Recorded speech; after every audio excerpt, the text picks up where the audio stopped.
آج افسوس کے ساتھ یہ کہنا پڑتا ہے، ہمارا دن تو روزے میں گزر رہا ہے، ہماری راتیں مٹر گشتیوں میں گزر رہی ہیں۔ رات رات بھر ہمارا نوجوان موبائلوں میں لگا ہوا ہے، رات رات بھر ہمارا نوجوان ٹائم پاس کر رہا ہے۔ رمضان کی راتیں مٹر گشتی کے لیے ٹھیک ہے، کبھی آپ نکل گئے، کچھ کھا لیا، کچھ پی لیا، لیکن یہ رات رات بھر بیٹھ کر کے موبائلوں میں لگے رہنا، انسٹاگرام میں لگے رہنا، فیس بک میں لگے رہنا، یہ آپ کے روزوں کو، آپ کے رمضان کو برباد کرنے والی یہ چیزیں ہیں میرے ساتھیوں۔ یہ ورلڈ کپ کا میچ، یہ انسٹاگرام کے ویڈیوز، یہ فیس بک، یہ سوشل میڈیا آپ کے رمضان کو برباد نہ کر دے میرے ساتھیوں۔ نبی علیہ الصلوۃ والسلام کی رمضان کی راتیں بھی قیام اللیل سے آباد رہتی تھی۔ نبی نے زندگی میں 3 دن قیام اللیل پڑھایا، 3 دن تراویح کی نماز پڑھائی، اور تینوں دن صحابہ کرام بڑی کثرت سے مسجد میں آئے۔ اور نبی علیہ الصلوۃ والسلام نے جب اپنے صحابہ کا یہ جذبہ اور شوق دیکھا، تیسری رات کے بعد آپ چوتھی رات نہیں آئے، اور فجر کا ٹائم ہو گیا۔ فجر کے ٹائم آپ آئے اور اپنے صحابہ سے کہا کہ تمہارا یہ جذبہ جب میں نے دیکھا قیام اللیل کے لیے، جس کو آج ہم تراویح کہتے ہیں، آپ نے فرمایا یہ جذبہ دیکھ کر کے خشیت ان تفرض علیکم، میں ڈر گیا کہ کہیں یہ نماز تم پر فرض نہ ہو جائے۔ جو لوگ کہتے ہیں صاحب تراویح تو حضرت عمر کی سنت ہے اور صحابہ کی سنت ہے، بکواس بات ہے۔ تراویح اللہ کے رسول کی سنت ہے، آپ نے 3 دن پڑھائی اور اس کے بعد آپ نے بند کی، اور اس ڈر سے بند کی صحابہ کرام کا جذبہ دیکھ کر کے کہ کہیں یہ فرض نہ ہو جائے۔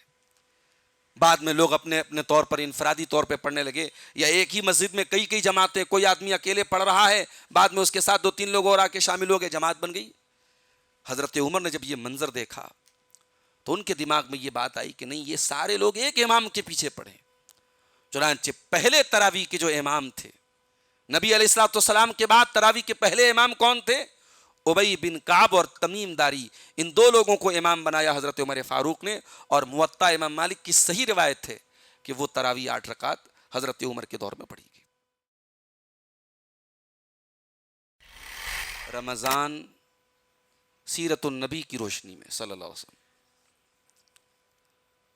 ظاہر ہے کہ رمضان کا مبارک مہینہ یہ کوئی عام مہینہ نہیں ہے، یہ اللہ تعالیٰ کی طرف سے ایک اسپیشل گفٹ ہے ہم سب کے لیے، ہمارے درجات کی بلندی کے لیے، ہمارے گناہوں کی مغفرت کے لیے، ہمیں زیادہ سے زیادہ نیکیاں حاصل کرنے کے لیے اللہ تعالیٰ نے یہ ایک گفٹ ہمیں دیا ہے۔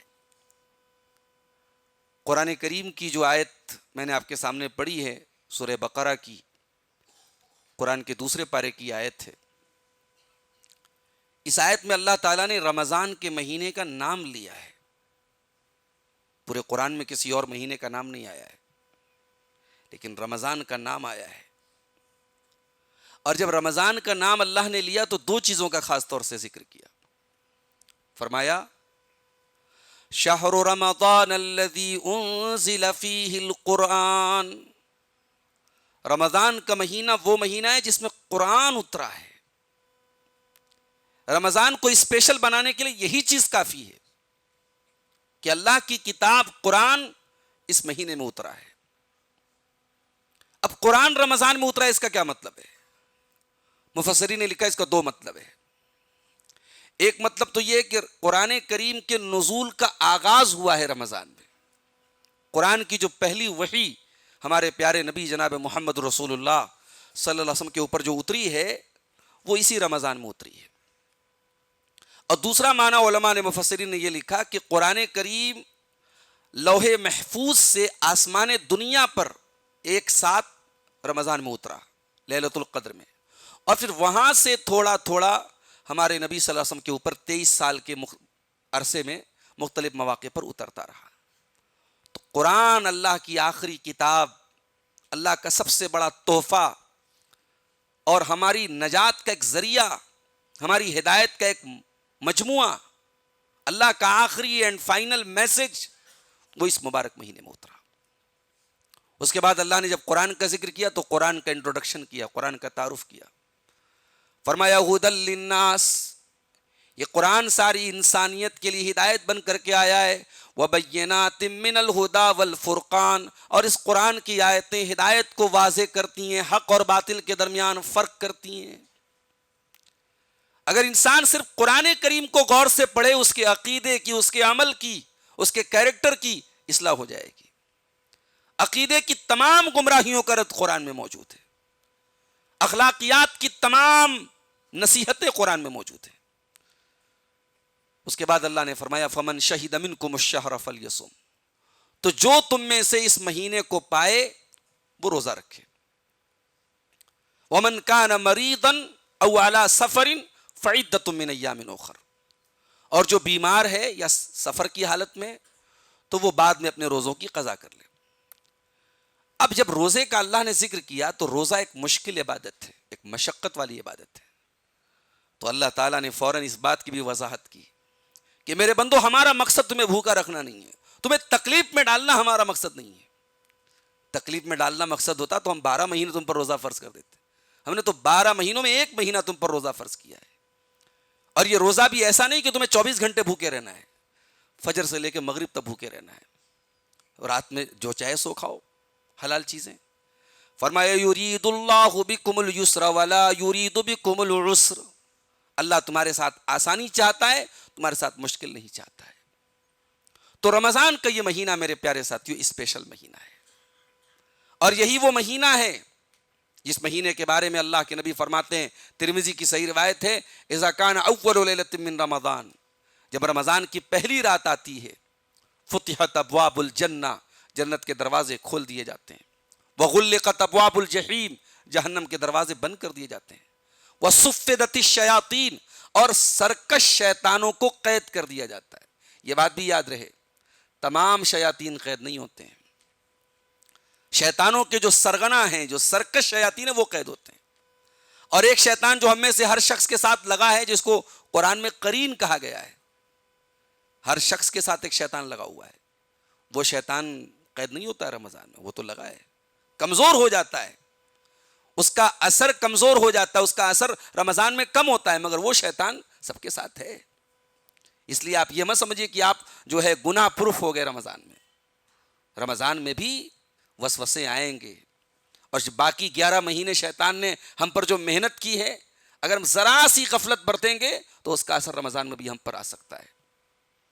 اس کے بعد اللہ کے نبی نے فرمایا وسلسلۃ الشیاطین، شیاطین کو قید کر دیا جاتا ہے، اور وَلِلَّهِ عُتَقَاءُ مِنَ النَّارِ، اور رمضان کی ہر رات اللہ تعالی اپنے کچھ بندوں کی گردنوں کو جہنم کی آگ سے آزاد کرتا ہے۔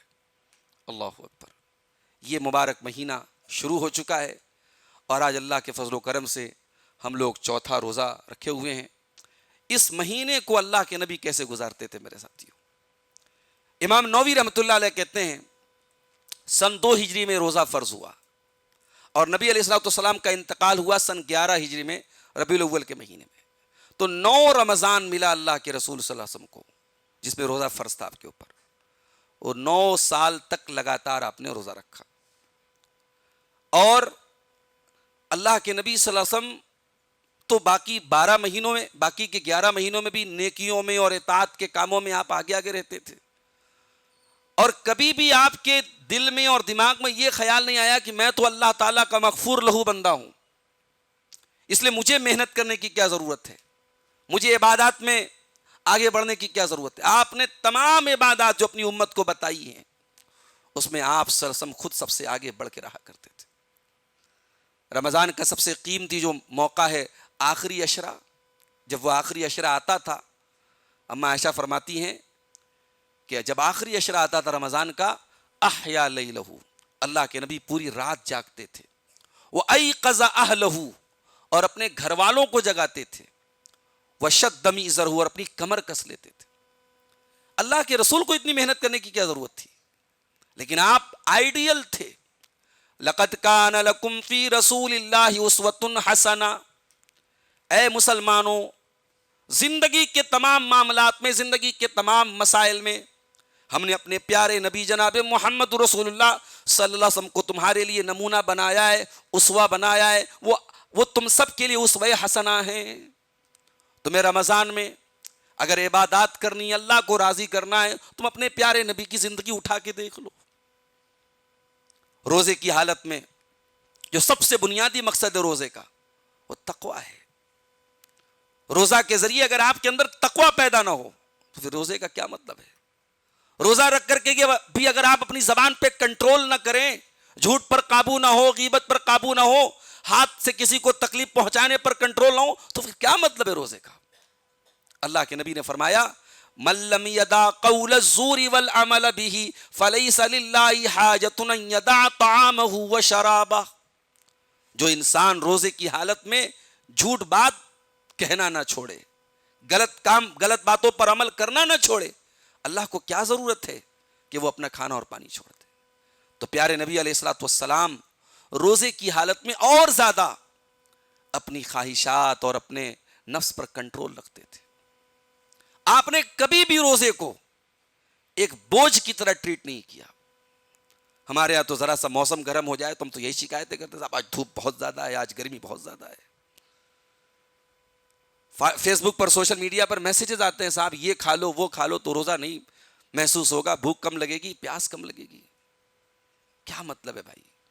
روزہ ہے مشقت والی عبادت، آپ اس کو آسان سے آسان بنانے کے چکر میں کیوں پڑے؟ جو مشقت، جب تک وہ بھوک کی مشقت محسوس نہیں ہوگی تو پھر کیا مطلب ہے روزے کا؟ جب تک حلق میں پیاس کی شدت محسوس نہ ہو تو پھر کیا مطلب ہے روزے کا؟ یہ روزہ ہمارے اندر تقویٰ کو پروموٹ کرتا ہے میرے ساتھیوں. یہ روزہ ہمیں بتاتا ہے کہ اگر اللہ تعالیٰ کے حکم پر ہم حلال چیزوں سے رک سکتے. صوم کے معنی رکنا ہوتا ہے. ہمیں ٹو بی اسٹاپ، ہم رک گئے. فجر سے لے کر کے مغرب کی اذان تک، طلوع آفتاب تک ہم رک گئے. کس چیز سے؟ کھانے سے، پانی سے اور بیوی کے قریب جانے سے. اور یہ تینوں چیزیں حلال ہیں. کھانا بھی حرام نہیں، پانی بھی حرام نہیں، اور بیوی کے ساتھ تعلق بنانا بھی حرام نہیں ہے. تین جائز چیزوں کو بنیادی طور پہ روزے میں یہ تین چیزیں حرام ہیں جو کہ جائز ہیں عام حالات میں. تو روزہ ہمیں یہ درس دے رہا ہے کہ اے اللہ کے بندے، اگر تو اپنے رب کے حکم پر 13 گھنٹے 14 گھنٹے حلال چیزوں کو چھوڑ سکتا ہے، اور وہ حلال چیزیں جو تیری بیسک نیڈز ہیں، جو تیری بنیادی ضروریات ہیں، جن کے تقاضے تیرے اندر موجود ہیں، تجھے بھوک لگے گی، تجھے پیاس لگے گی، تیرے اندر شہوت بیدار ہوگی، مگر تجھے اپنے آپ کو کنٹرول کرنا ہے. اور کتنا کنٹرول کرنا ہے؟ اتنا کنٹرول کرنا ہے کہ اسی روزے کی حالت میں تو وضو کرے گا اور پانی تیرے منہ تک جائے گا کلی کے لیے، لیکن کیا مجال ہے کہ پانی کا ایک قطرہ تیرے حلق کے نیچے چلا جائے. یہ ہے تیرے تقویٰ کا امتحان. تیرا حلق سوکھ کے کانٹا بنا ہے، تجھے پیاس لگی ہے، مگر یہ تقویٰ کا امتحان ہے کہ تو اس پانی کے ایک قطرے کو بھی اپنے حلق کے نیچے اترنے نہیں دیتا ہے. اللہ کے پیارے نبی کا روزہ اسی تقویٰ سے بھرپور ہوتا تھا میرے ساتھیوں. نبی علیہ الصلوۃ والسلام روزے کی حالت میں اپنی بیویوں سے بوس و کنار بھی کرتے تھے. بیویوں کے ساتھ اللہ کے نبی صلی اللہ علیہ وسلم سوتے تھے، لیٹتے تھے، ان کے ساتھ ہنسی مذاق بھی کرتے تھے، رومانس بھی کرتے تھے. حضرت عائشہ سے پوچھا گیا کہ کیا اللہ کے نبی صلی اللہ علیہ وسلم اپنی بیویوں کے قریب آتے تو روزے کی حالت میں؟ حضرت عائشہ کہتی ہے کہ ہاں، آپ روزے کی حالت میں بیوی کو بوسا بھی لے لیتے تھے. لیکن اگلا جو لفظ استعمال کیا حضرت عائشہ نے، وَأَيُّكُمْ أَمْلَكُ لِإِرْبِهِ، لیکن تم میں سے کون ہے جو رسول اللہ کی طرح اپنی خواہشات کو کنٹرول میں کر لے؟ یہ ایک ڈینجر زون ہے کہ انسان کہیں ایسا نہ ہو کہ بیوی کے قریب جائے اور وہ غلط کام کا ارتکاب کر بیٹھے، روزے میں حرام چیز کا ارتکاب کر بیٹھے. لیکن نبی علیہ الصلوۃ والسلام نے امت کو اسوہ دیا کہ روزے کی حالت میں بھی اپنی خواہشات کو کنٹرول کیا جا سکتا ہے. روزہ اصل ہے ہی اپنی خواہشات کو کنٹرول کرنے کی ایک پریکٹس ہے. اسی لیے دیکھیے اللہ کے نبی نے نوجوانوں کو کیا حکم دیا ہے. جو شادی کی طاقت نہ رکھے، آپ نے فرمایا اسے فعلیہ بالصوم، وہ روزہ رکھے. ایک انسان اگر شادی کی طاقت نہیں رکھ رہا ہے، اس کے پاس ابھی ایسے حالات نہیں کہ وہ شادی کر سکے، تو نبی نے فرمایا وہ روزہ رکھے. کیوں؟ فإنہ لہ وجاء، روزہ اس کے لیے ایک ڈھال ہے، شہوتوں کو توڑنے والی ڈھال ہے، شہوتوں کو سے بچنے کے لیے ایک ڈھال ہے. نبی علیہ الصلوۃ والسلام کا جو روزہ ہوتا تھا میرے بھائیوں، وہ تقویٰ سے بھرپور ہوتا تھا. نبی علیہ الصلوۃ والسلام رمضان کے علاوہ باقی مہینوں میں بھی کثرت سے روزہ رکھتے تھے.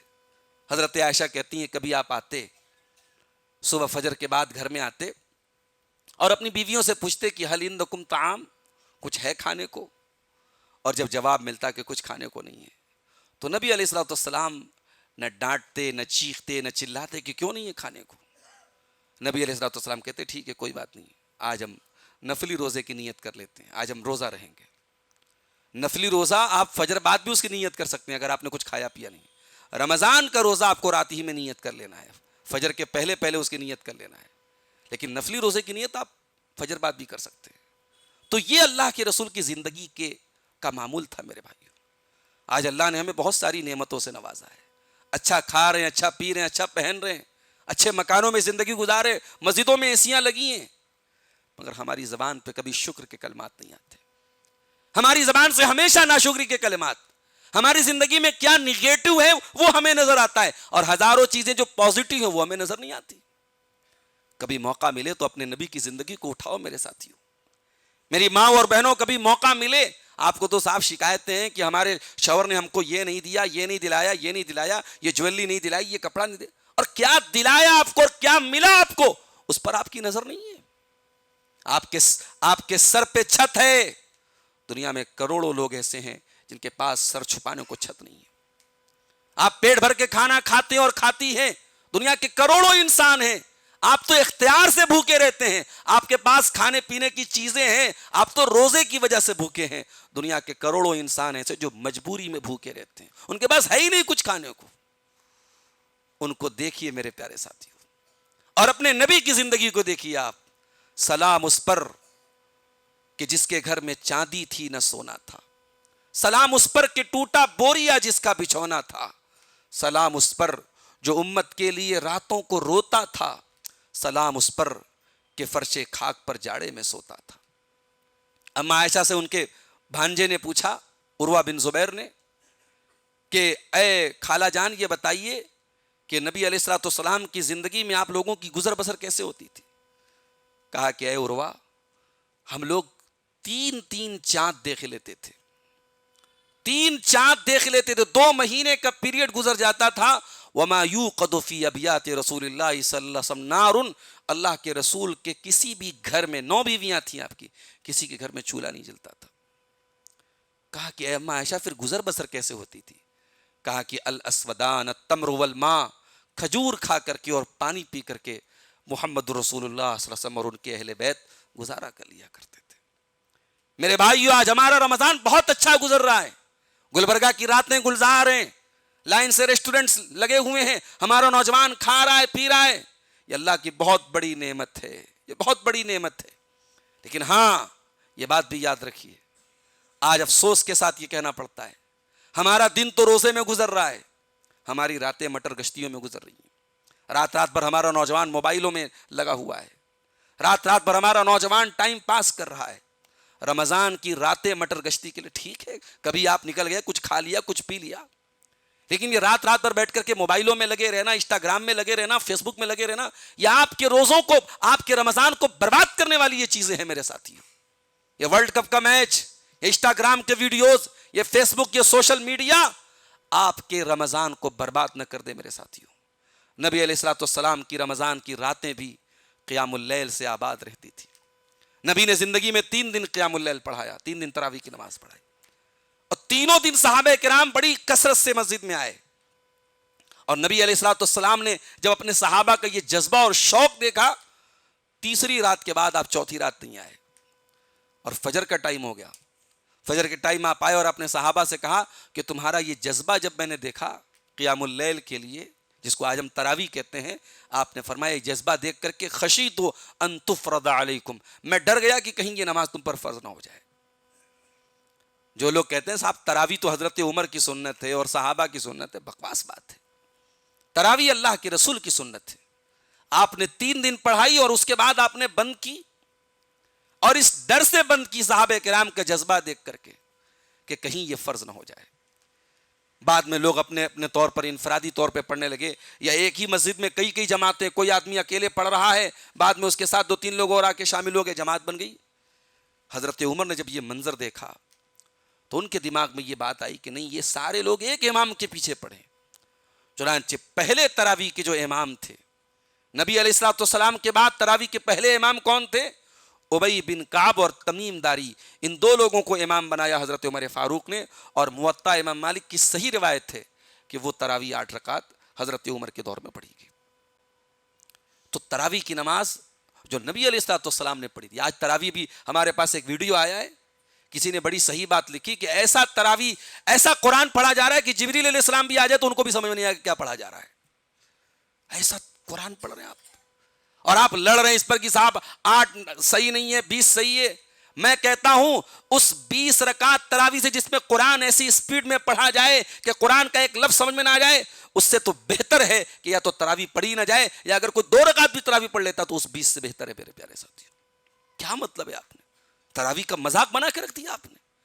یہ قیام اللیل کی نماز, یہ رات کی نماز, یہ کوئی معمولی نماز نہیں ہے. عام دنوں میں یہ نماز پڑھنے کی سب کو توفیق نہیں ملتی. بھائی باقی 11 مہینوں میں کون تہجد پڑھتا ہے؟ اللہ کے کچھ چنندہ بندے تہجد پڑھتے ہیں. یہ تہجد کی نماز وہ پڑھتے ہیں جن کو اللہ سے پیار ہوتا ہے, اپنی نیند قربان کرنا. بھائی 5 ٹائم کی نماز ہم پڑھ رہے ہیں, ہمارے ساتھ پورا محلہ پڑھ رہا ہے. تہجد تو آپ اکیلے پڑھتے ہیں نا.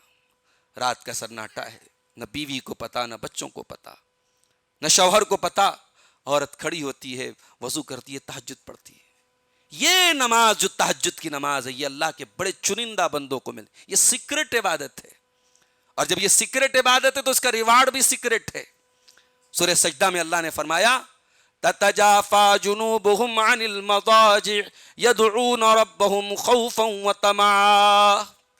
میرے نیک بندے اپنے بستر سے الگ رہتے ہیں رات میں, ان کے پہلو ان کے بستر سے الگ رہتے ہیں.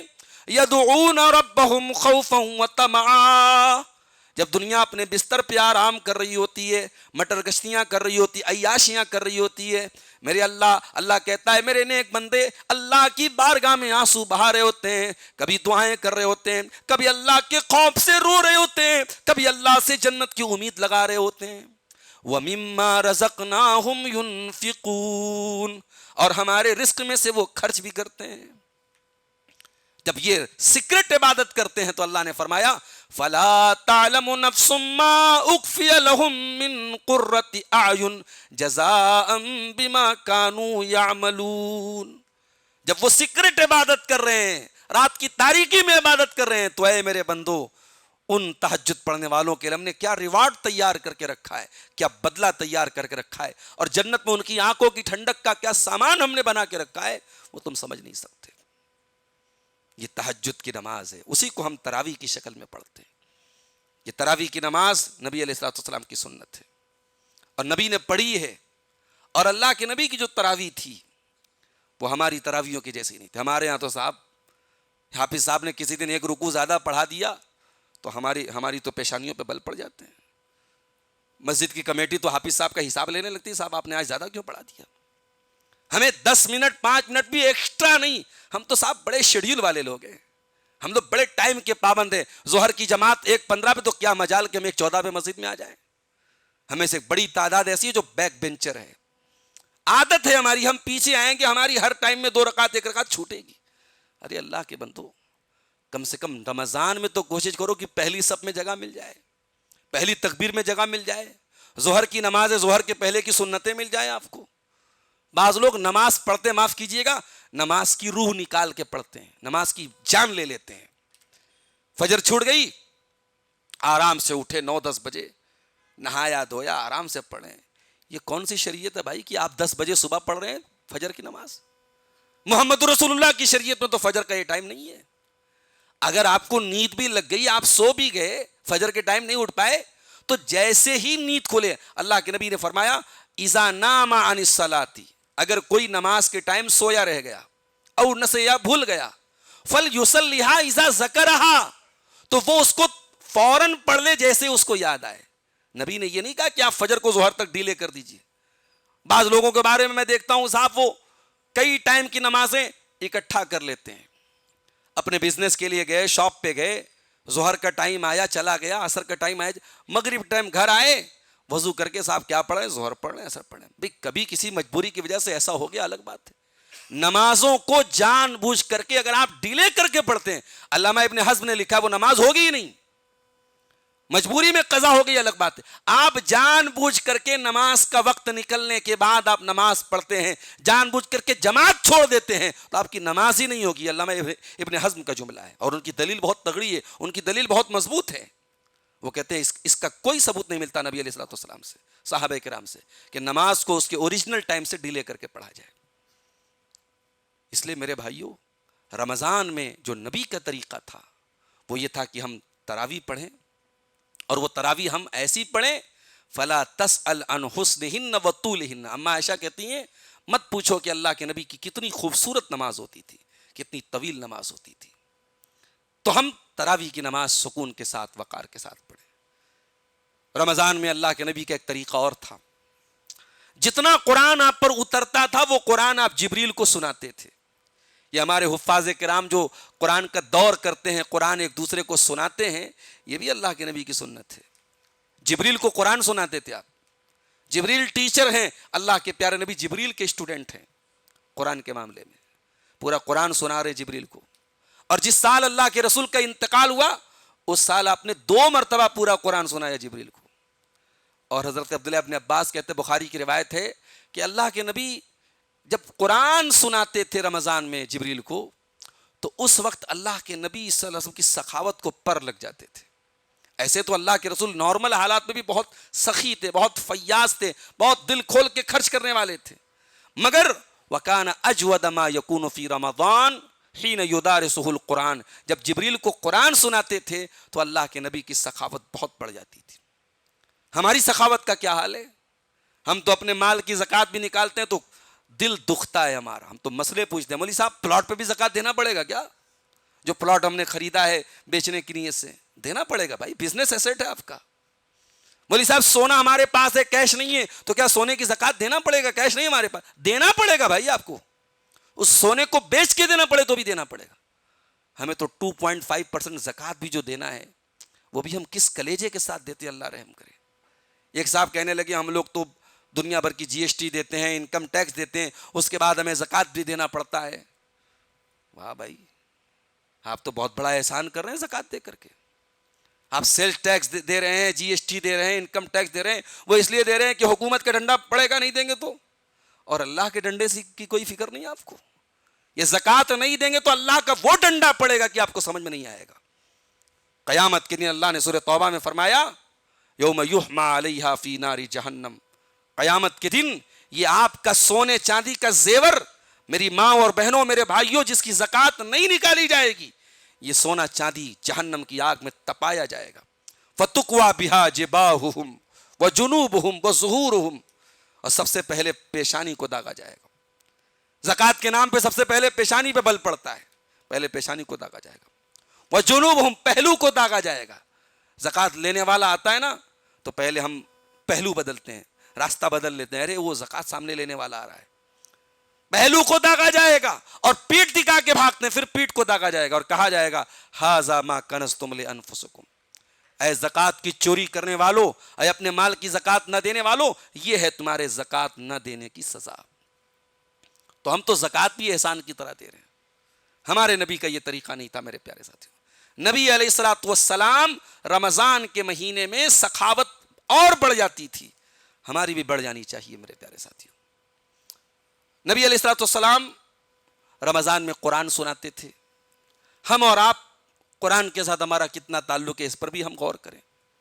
تراویح کی نماز کے علاوہ کیا ہمارے پاس اتنا ٹائم نہیں ہے 24 گھنٹے میں کہ ہم تھوڑی دیر بیٹھ کے کسی اچھے قاری کی آواز میں قرآن سنیں؟ آج اللہ اکبر، یوٹیوب پر بھرمار ہے تلاوتوں کی۔ کوئی چھوٹا بچہ قرآن پڑھ رہا ہے، دل کھینچا چلا جا رہا ہے۔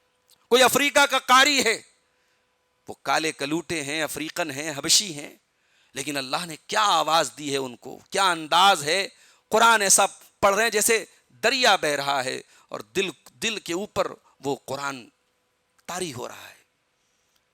حرمین میں جو تلاوت ہوتی ہے، شیخ بدر ترکی تلاوت کرتے ہیں، شیخ عبد الرحمن السدیس تلاوت کرتے ہیں، اللہ اکبر۔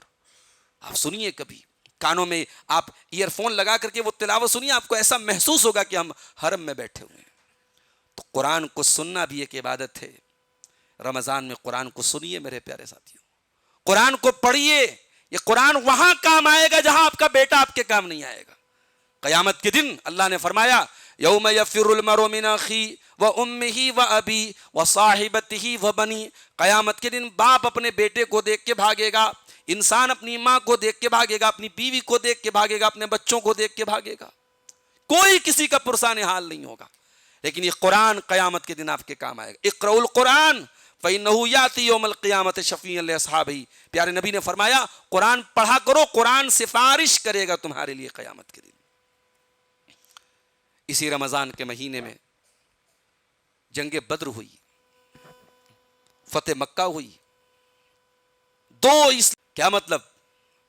رمضان ایکٹیویٹی کو بند کرنے کا مہینہ نہیں ہے۔ ہمارے یہاں صاحب رمضان کے نام پہ یہ ہوتا ہے کہ اب کچھ نہیں ہو سکتا، دن میں تو بھائی ہم سے سوال مت کرو، رات میں ہمارے اندر بیٹری آتی ہے، چارجنگ ہوتی ہے، دن میں ہم ڈسچارج ہو جاتے ہیں۔ اسی رمضان کے مہینے میں بدر کی لڑائی، پہلی لڑائی جو اسلام کی ہے، کفر اور اسلام کی پہلی جنگ، اسی رمضان 17 رمضان کو لڑی گئی میرے پیارے ساتھیوں۔ نبی علیہ الصلوۃ والسلام اور آپ کے صحابہ نے رمضان کے مہینے میں، وہ 313 کا جو لشکر 1000 پہ غالب آیا، اسی رمضان کے مہینے میں آیا۔ جنگ بدر ہمیں یہ پیغام دے رہی ہے، اے اہل ایمان، رمضان صرف کھانے پینے کا مہینہ نہیں ہے، رمضان صرف دن میں بھوک پیاس کا مہینہ نہیں ہے، رمضان ایسا مہینہ ہے اگر موقع آئے تو اپنی گردنوں کو کٹانے کا مہینہ ہے، موقع آئے تو اپنی جان مال، اپنا تن من دھن سب کچھ اللہ کے لیے قربان کرنے کا مہینہ ہے۔ اسی رمضان کے مہینے میں نبی علیہ الصلوۃ والسلام نے مکہ فتح کیا، وہ بھی اسلامی تاریخ کا ایک چیپٹر ہے، وہ بھی پڑھنے لائق چیز ہے۔ آج تو صاحب ہمارے یہاں چھوٹی چھوٹی چیزوں پر مسلمان اتنا جذباتی نعرے لگانے لگتا ہے، مت پوچھیے۔ سیاست میں کسی کو کہیں کامیابی مل جائے تو صاحب وہ تو بالکل ایسی اسی بیان بازیاں اور ایسے ایسے نعرے لگنے لگتے ہیں کہ جیسے بالکل وہ اسلام کا جھنڈا گاڑ دیا انہوں نے۔ نبی نے مکہ فتح کیا، مکہ فتح کیا، وہ مکہ جہاں سے آپ کو نکلنے پر مجبور کیا گیا تھا، وہ مکہ جہاں آپ کو نماز پڑھنا آپ کے لیے دو بھر کر دیا گیا تھا اور اس مکہ سے آپ کو نکلنا پڑا تھا۔ اس مکہ میں فاتحانہ شان کے ساتھ 10,000 صحابہ کرام کا لشکر آپ کے ساتھ ہے، لیکن نبی کی زبان پہ کوئی ایسا جملہ نہیں جسے تکبر نظر آتا ہو، کوئی اپنی بڑائی کا اظہار نہیں ہے، کوئی اپنے بڑپن کا اظہار نہیں ہے۔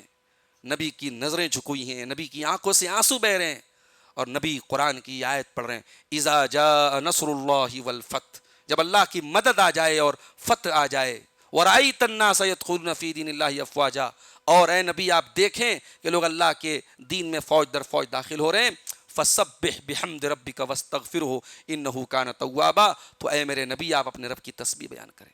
اللہ کے نبی تسبیح پڑھتے ہوئے، استغفار پڑھتے ہوئے، روتے ہوئے اور گردن کو جھکاتے ہوئے مکہ شہر میں داخل ہوتے ہیں۔ میرے ساتھیوں، نبی ہمیں یہ درس دے رہے ہیں کہ رمضان کا یہ مہینہ، یہ اللہ کے سامنے عاجزی کا مہینہ ہے۔ اس میں اگر آپ کو کوئی کامیابی بھی مل جائے تو اس کامیابی پر آپ اکڑ مت دکھائیے۔ کس بات کی اکڑ ہے آپ کو؟ دنیا میں کس بات کی اکڑ ہے؟ دولت مند کو اگر اپنی دولت کی اکڑ ہے تو وہ یاد رکھے ایک دن وہ ساری دولت اسے چھوڑ کے جانا ہے۔ طاقتور کو اگر اپنی طاقت کی اکڑ ہے وہ یہ یاد رکھے یہ طاقت ایک دن مٹی میں مل جائے گی۔ جوان کو اپنی جوانی پہ ناز ہے وہ یہ بات یاد رکھے ایک دن چہرے پر جھریاں پڑ جائیں گی، بال سفید ہو جائیں گے اور تیری جوانی ایک قصہ بن جائے گی۔ اگر عورت کو اپنی خوبصورتی پہ ناز ہے وہ بات یاد رکھے ایک دن اس کی خوبصورتی ڈھل جائے گی، جوانی ڈھل جائے گی۔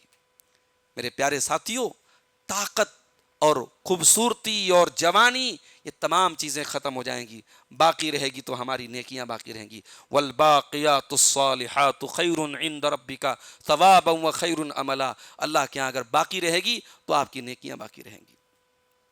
اسی رمضان کے مہینے میں نبی علیہ الصلوۃ والسلام کا جو افطار ہوتا تھا، جو سحری ہوتی تھی، وہ بھی ہمارے لیے ایک آئیڈیل ہے۔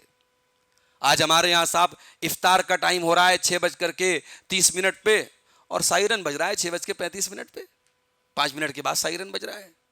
میں نے پوچھا بھائی یہ سائرن 5 منٹ لیٹ کیوں بج رہا ہے؟ کہا کہ صاحب احتیاط ہو رہی ہے، احتیاط ہو رہی ہے۔ نبی علیہ الصلوۃ والسلام کے دور میں گھڑیاں نہیں تھیں، جنتری نہیں تھی، آسمان دیکھ کے لوگ افطار کرتے تھے۔ اس دور کے حساب سے آج دیکھیے تو آج تو اور زیادہ ایکیوریسی ہے، آج جنتریاں موجود ہے، گھڑی موجود ہے، اور ایسا نہیں کہ 2026 میں ٹائمنگ افطار کی الگ ہو جائے گی، وہ 27 جو سورج کے ڈوبنے کا ٹائم ہے آج کی ڈیٹ میں وہ تو ہر سال وہی ٹائم رہے گا. اور آج یہ جنتریاں اتنے کیلکولیشن کے بعد اور اتنے حساب کتاب کے بعد بنی ہے اور اس کے بعد بھی آپ لیٹ کر رہے ہیں. آپ نبی کی سنت کی خلاف ورزی کر رہے ہیں. اگر آپ غور کیجئے تو 5 منٹ اگر کوئی احتیاط کر رہا ہے تو اسے تو ثواب زیادہ ملنا چاہیے نا. اس کا روزہ تو ہمارے روزے سے 5 منٹ ایکسٹرا ہو رہا ہے, 5 منٹ لمبا روزہ ہو رہا ہے. لیکن نبی کے الفاظ کیا ہیں؟ لا یزال الناس بخیر ما عجل الفطر. لوگ اس وقت تک بھلائی کے ساتھ رہیں گے جب تک افطار میں جلدی کریں گے. نبی نے یہ نہیں کہا احتیاط کریں گے, دیر کریں گے, ڈیلے کریں گے. نبی نے کہا لوگ اس وقت تک بھلائی کے ساتھ رہیں گے جب تک افطار میں جلدی کریں گے. تو رمضان کا یہ مہینہ نبی علیہ الصلوۃ والسلام کی سیرت کی روشنی میں ہمیں یہ سبق دے رہا ہے کہ ہمیں صرف روزہ نہیں رکھنا ہے, ہمیں نبی کی سنت کے مطابق روزہ رکھنا ہے. ہمیں افطار کرنا ہے سنت کے مطابق, ہمیں سحری کرنا ہے سنت کے مطابق. نبی علیہ الصلوۃ والسلام کی سحری کیا ہوتی تھی؟ اللہ اکبر. ہم تو چاول بھی کھا رہے ہیں, ہمارے یہاں ماشاءاللہ تحری بھی بنی ہوئی ہے, گوشت بھی بنا ہوا ہے, دہی بھی کھا رہے ہیں. ہمیں بڑا اچھے طریقے سے معلوم ہے کون سی چیز سے پیٹ ٹھنڈا رہے گا, کون سی چیز سے انرجی ملے گی. نبی علیہ الصلوۃ والسلام کا روزہ کیسا ہوتا تھا؟ آپ کی سحری کیسی ہوتی تھی؟ کبھی آپ چند کھجوریں کھا کے سحری کر لیتے تھے. کبھی ایسا بھی ہوتا تھا کھجوریں بھی نہیں ملی, پانی کے چند گھونٹ پی کر کے محمد رسول اللہ صلی اللہ علیہ وسلم نے سحری کر لیا ہے. میرے پیارے ساتھیوں, نبی علیہ الصلوۃ والسلام کی سحری ایسی ہوا کرتی تھی. اور سحری کے بعد فجر کے درمیان اور نبی کی سحری کے درمیان کتنا گیپ ہوتا تھا وہ بھی سن لیجئے. یہ رات کو 3 بجے جو لوگ سحری کھا کے سو جاتے ہیں اور فجر بستر پہ چلی جاتی ہے, یہ اللہ کے نبی کی سنتوں کی خلاف ورزی ہے. حضرت زید بن ثابت کہتے ہیں کہ ہم لوگ اللہ کے رسول کے ساتھ سحری کرتے ہیں اور پھر ہم نماز کے لیے جاتے ہیں. تو پوچھا گیا کہ اللہ کے نبی کی نماز اور سحری کے درمیان کتنا گیپ ہوتا تھا؟ تو حضرت زید بن ثابت کہتے ہیں 50 آیا, 50 آیتوں کے پڑھنے کا ٹائم جو ہوتا تھا گیپ. یعنی نبی کی جماعت کے ٹائم سے لے کر کے نبی کی سحری کے بیچ میں 50 آیتوں کا مطلب مان لیجیے 50 منٹ, میکسیمم 50 منٹ. تو یعنی اللہ کے نبی صلی اللہ علیہ وسلم سحری کے بعد بہت, یعنی فجر کے بہت پہلے سحری نہیں کر لیتے تھے. اور آپ کی حدیث بھی ہے کہ سحری میں تاخیر کرو, یعنی کوشش کرو کہ سحری اور فجر میں زیادہ وقفہ نہ رہے. آپ زیادہ وقفہ لے کے چلیں گے تو اس بات کا خطرہ ہے کہ کہیں آپ سو جائیں اور آپ کی فجر بستر پہ نہ چلی جائے. اسی طریقے سے میرے پیارے ساتھیوں, رمضان کے مہینے میں اللہ کے نبی اعتکاف کرتے تھے. اعتکاف کیا ہے؟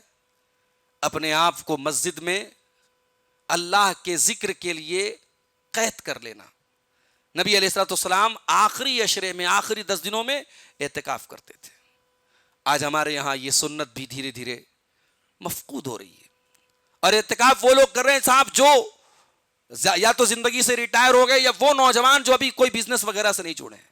میں کہتا ہوں وہ انسان اعتکاف کرے جو بہت بزی ہے, تب تو اس کا امتحان ہے کہ بھئی تمام ایکٹیویٹیز کو میں ان 10 دنوں کے لیے چھوڑ رہا ہوں. میں نے ممبئی میں بعض لوگوں کو دیکھا کہ کروڑ پتی لوگ ہیں, بہت بڑا بزنس ہے ان کا, لیکن وہ ساری سیٹنگ کر لیتے کہ نہیں صاحب ہمیں یہ 10 دن اعتکاف میں گزارنا ہے. موبائل فون بھی کسی اور کے حوالے کر دیا, بھئی تم بزنس دیکھ لینا, ان 10 دنوں میں ہم جو ہے اعتکاف میں رہیں گے.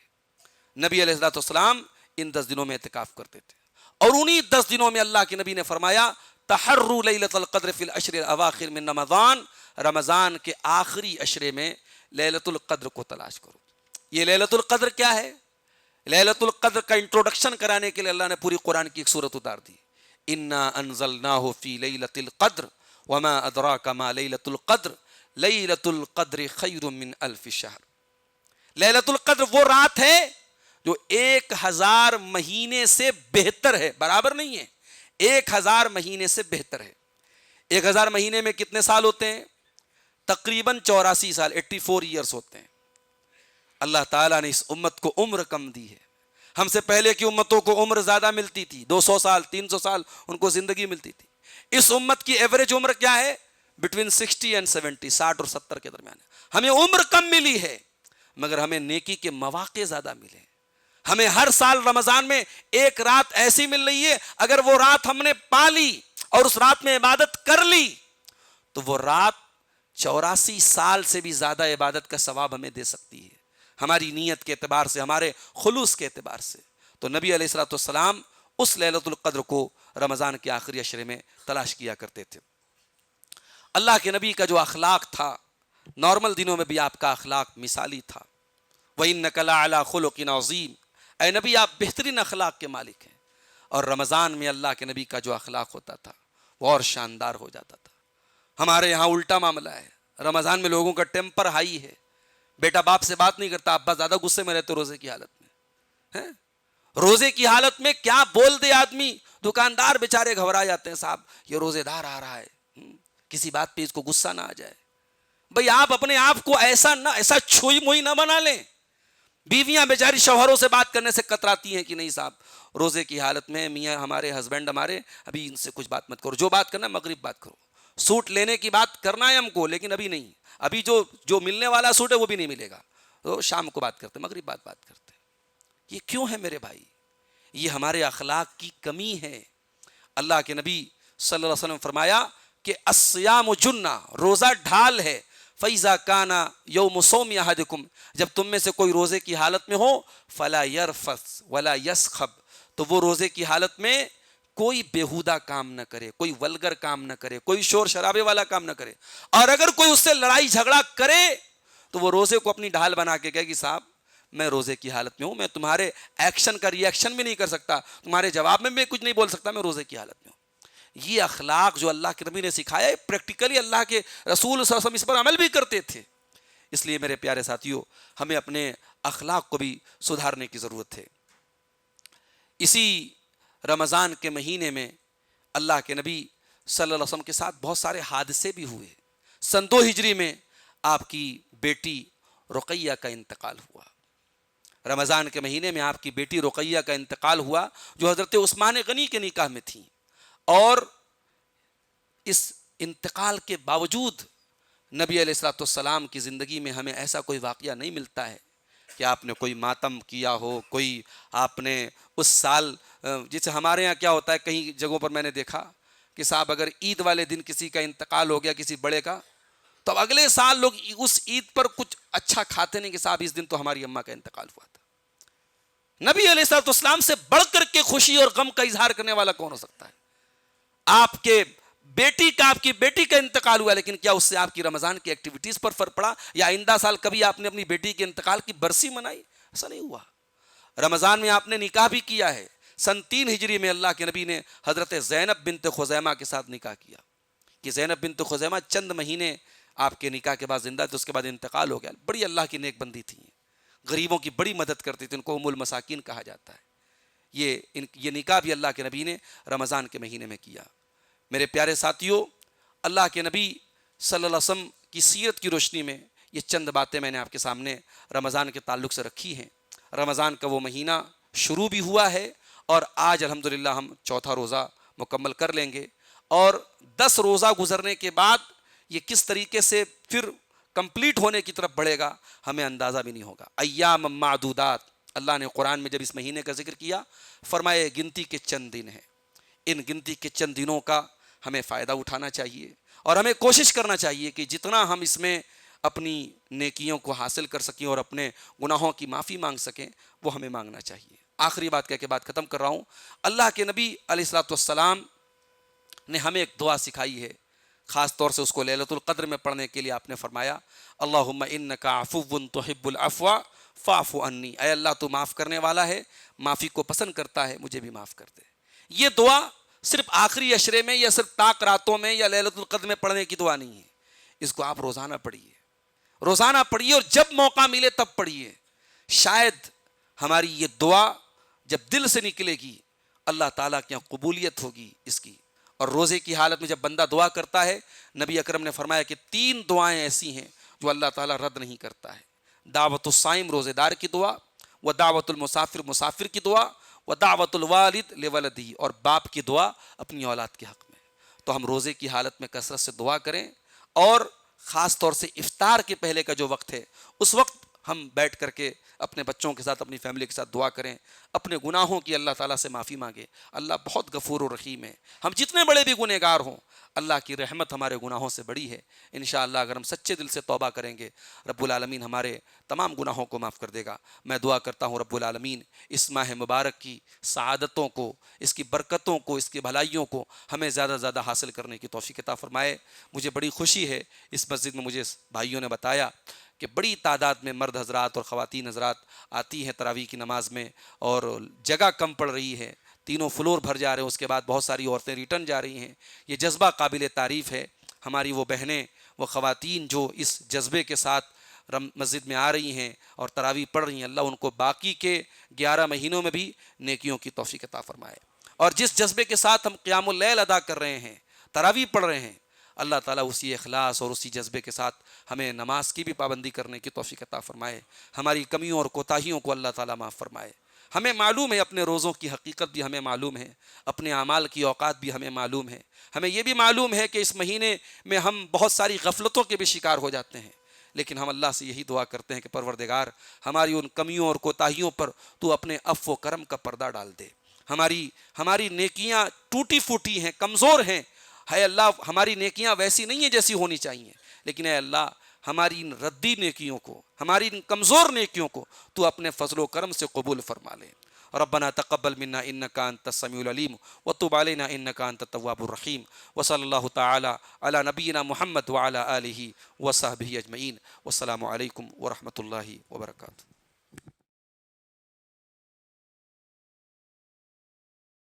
ان خير الحديث كتاب الله، وخير الهدي هدي محمد صلى الله عليه وسلم، وشر الأمور محدثاتها، وكل محدثة بدعة، وكل بدعة ضلالة، وكل ضلالة في النار۔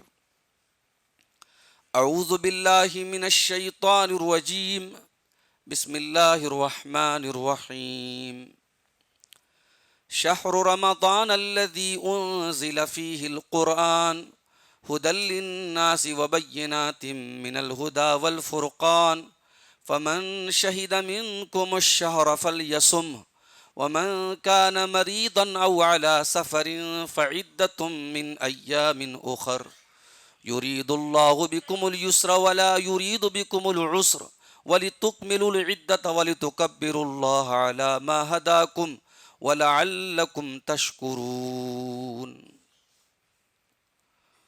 محترم حاضرین مجلس،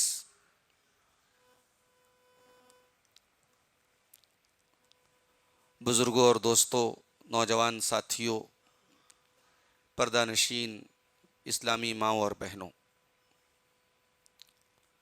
شہر گلبرگہ کی اس مسجد میں، مسجد یعقوب میں، آج ہم لوگ رمضان کے مبارک مہینے میں بعد نماز ظہر جمع ہیں، اور مجھے حکم ملا ہے کہ بہت اہم موضوع پر کچھ باتیں آپ کے سامنے رکھوں۔ موضوع ہے